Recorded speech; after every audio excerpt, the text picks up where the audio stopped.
Hello mga ka-IT! Okay, bago ang lahat, buksan muna natin ang ilaw.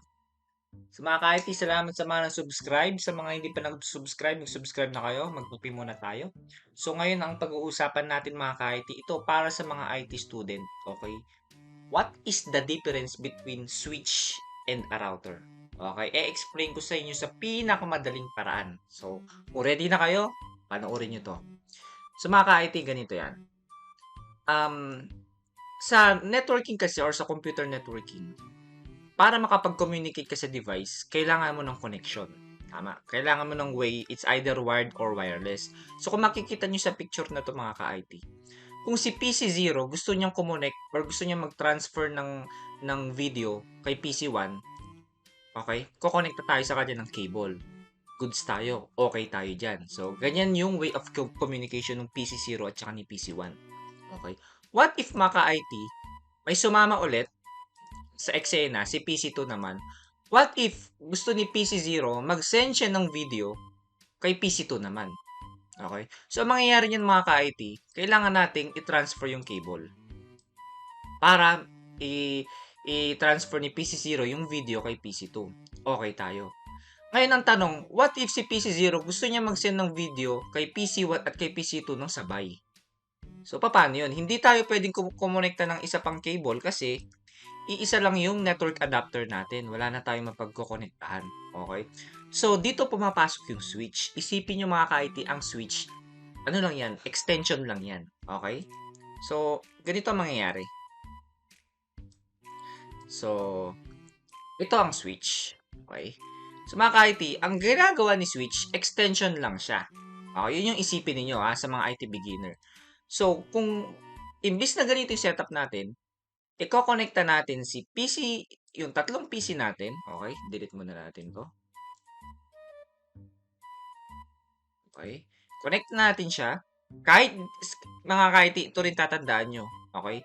Kahit alin dito ang gamitin nyo, port 1, port 2, port 3, FA024, gig 01, gigabit 01, gigabit 02, okay lang yan.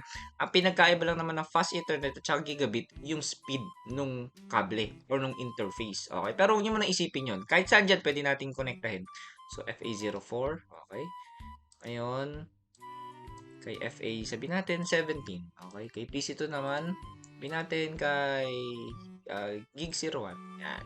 So ngayon mga ka-IT, ang mangyayari niyan, kapag si PC0 gusto niyang kumonekta or gusto niyang mag-transfer ng video sa both PC1 and PC2, pwede siya mag-transfer ng sabay. Okay, hindi mo na kailangan kumonekta ng iba't ibang kable. Meron silang parang central point kung saan i-connect na lang nila yung kable nila at pwede na sila makipag-communicate sabay-sabay. Okay?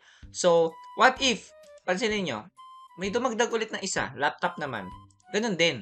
Kung si PC0 gusto niya mag-transfer kay laptop 0, imbis na ilipat niya yung cable at i-connect kay laptop 0, okay? Si mismong laptop 0 na lang ang po-connect sa switch. Okay?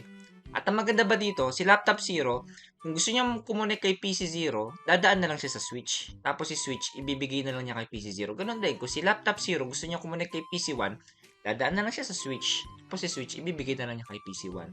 Yun yung functionality ng switch. Okay? Kay router naman, mga ka-IT. Ano naman ginagawa ni router? Okay? Okay, mga ka-IT, sige.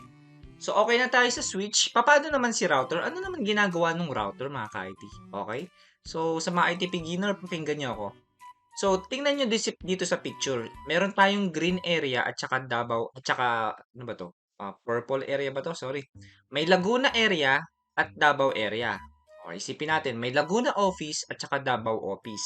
So, sa Laguna office, ayan, iisang network lang siya or isang lugar lang siya or isang community lang siya. Yun yung isipin nyo. Okay? So, itong mga PC na to sa Laguna, pwede silang makipag-communicate sa isa't isa. Goods tayo doon. Ganito rin sa Davao. Sa isang office sa Davao, merong switch, si PC3, si PC4, at saka si PC5. Pwede sila mag-transfer ng video sa isa't isa. What if mga ka-IT, sa isang company, okay, meron siyang office sa Laguna at meron siyang office sa Davao, which is ito. Ano ang way para si Laguna, okay, makapag-transfer ng connection or makapag-transfer ng video or files sa Davao? gagamit dapat tayo ng isang device para pagkonektahin yung isang lugar papunta sa isang lugar. Yun yung functionality or yun yung ginagawa ng router. So, kung pupunta tayo dito sa packet tracer, okay, sa network devices, tapos, ito yung routers, okay, makikita niyo dyan. May 4331, 4321, 1941. Makita nyo iba't ibang klaseng model. May mga iba't ibang functionality yan. Pero yung main purpose nila is to transfer from one source going to the destination. Okay, so let's say for example, kay 4331 tayo. Okay, lagay natin yan. So, ang mangyayari niyan mga ka-IT, connect lang tayo ng kable. Okay? So, connect natin dito kay Laguna. Tapos, connect din natin from router 0 kay Davao. So, mapapansin nyo mga ka-IT, ang functionality ng switch, isipin nyo, nasa isang local area network lang siya, or nasa isang area lang siya, or nasa isang office lang siya. Yun muna isipin niyo. Katulad nito kay Laguna. Pero, kung gusto niyo nang kumonek sa ibang lugar or sa ibang network, kailangan meron tayong router para si router na-transfer niya yung gusto niyong i-transfer na file or video papunta dun sa lugar kung saan niyo gustong i-send yung file or video man yan. Okay? So, yun yung functionality ng router mga ka-IT. So, sa mga IT beginner dyan na nag-umpisa sa Cisco, hindi nyo alam yung difference ng switch at saka ng router. Okay? Ang switch, para lang siya sa local area network. Okay? Ang router, siya ang tagapag-transfer from one source going to your destination sa mas malayuan. Okay mga ka-IT, isa pang tip. Ma-identify nyo na ang isang device ay switch kung marami siyang port. So kung papansinin nyo, punta tayo dito sa switch na to kay Laguna. Pag kinlik ko, papansinin nyo yung picture niya. Okay? Ganito rin sa real world. Okay? Ganito itsura ng switch. Marami siyang switch port. Ang tawag dito sa mga saksakan na to, switch port. Okay? Yung mga yan. Switch port yung mga yan. Yung mga nakikita yung connection na yan.